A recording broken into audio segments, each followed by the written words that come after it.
मनीष भैया किंग कहाले पूरा वर्ल्ड में जानल जाले। मनीष भैया किंग कहाले पूरा वर्ल्ड में जानल जाले। इनके आवाज के कोनो न जोड़ा बा।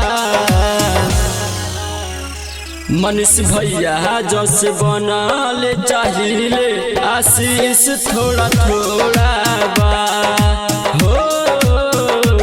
मनीष भैया जस बनल चाहिए आशीष थोड़ा थोड़ा बा।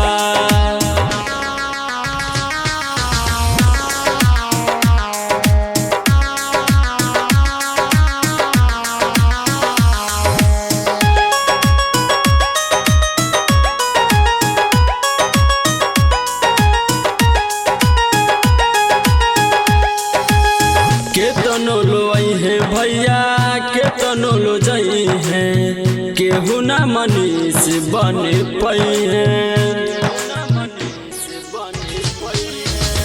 आदमी के बेटा हवन भैया हमार हो इनका खानी ना केहू होई है। आवाज इनकर बिहार लसिनोरा बा। मनीष भैया जस बनल चाहिए आशीर्वाद थोड़ा थोड़ा बा।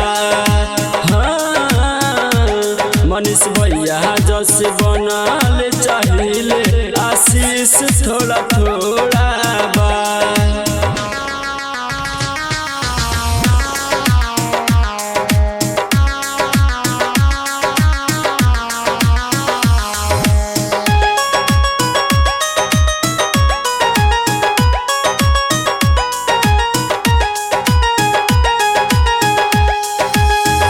भैया के कहल जाला सोने बिहार हो हवन भैया हमनी के प्यार हो।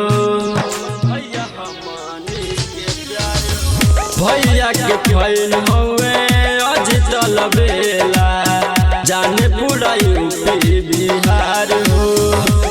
तो नवीनवा के लिखल बिजोड़े बा। मनीष भैया जस बनल चाहिए आशीष थोड़ा थोड़ा बा। हाँ मनीष भैया जस बनल चाहिए आशीष